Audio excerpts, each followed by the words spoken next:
ખેડ બ્રહ્મામાં કૌટુંબિક કલેશનું કરુણ અંજામ. વહેમના વમળમાં પતિએ માતા પુત્રની હત્યા કરી ઝપાઝપીમાં હુમલાખોરનું પણ મોત નીપજ્યું છે. સાબરકાંઠા જિલ્લાના ખેડબ્રહ્મા તાલુકાના સંગ્રામપુર ગામમાં હૃદયદ્રાવક ઘટના સામે આવી છે. પત્ની પરના વહીમમાં અંધ બનેલા એક વ્યક્તિએ કુહાડી વડે હુમલો કરી પોતાની જ માતા અને પુત્રને મોતને ઘાટ ઉતારી દીધા છે, જ્યારે બચાવમાં થયેલી ઝપાઝપીમાં હુમલાખોર પતિનું પણ મોત નીપજ્યું છે. શું હતી સમગ્ર ઘટના? સંગ્રામપુર ગામમાં રહેતા શ્રવણ ગમારને પોતાની પત્ની પર લાંબા સમયથી વહીમ હતો.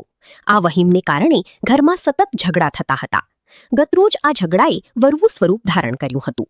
આવેશમાં આવી ગયેલા શ્રવણે કુહાડી ઉઠાવી પોતાના જ પરિવાર પર જીવલેણ હુમલો કર્યો હતો.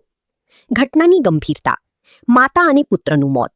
શ્રવણે કરેલા કુહાડીના ઘાને કારણે તેની માતા અને પુત્રનું ઘટના સ્થળે જ કરુણ મોત નીપજ્યું હતું. પત્ની ગંભીર રીતે ઘાયલ. શ્રવણની પત્ની કાંતાબેન પર પણ હુમલો થયો હતો, જેમાં તેઓ ગંભીર રીતે ઘાયલ થયા છે. હાલ તેમને વધુ સારવાર માટે અમદાવાદ સિવિલ હોસ્પિટલ ખસેડવામાં આવ્યા છે. હુમલાખોરનું મોત. હુમલા દરમિયાન થયેલી બૂમાબૂમ સાંભળીને શ્રવણનો ભાઈ અને પરિવારના અન્ય સભ્યો દોડી આવ્યા હતા. શ્રવણને કાબૂમાં લેવા માટે થયેલી ઝપાઝપી દરમિયાન હુમલાખોર શ્રવણનું પણ મોત નીપજ્યું હતું. પોલીસ કાર્યવાહી. ઘટનાની જાણ થતાં જ સાબરકાંઠા પોલીસનો કાફલો ઘટના સ્થળે પહોંચી ગયો હતો. જિલ્લા પોલીસ વડા પાર્થરાજસિંહ ગોહિલે આ અંગે વિગતો આપતા જણાવ્યું કે પોલીસે આ મામલે ગુન્હો નોંધી વધુ તપાસ હાથ ધરી છે. મૃતક શ્રવણ સામે હત્યાનો ગુન્હો અને તેની સાથે ઝપાઝપી કરનાર પરિવારના સભ્યો સામે પણ કાયદેસરની ફરિયાદ દાખલ કરવામાં આવી છે.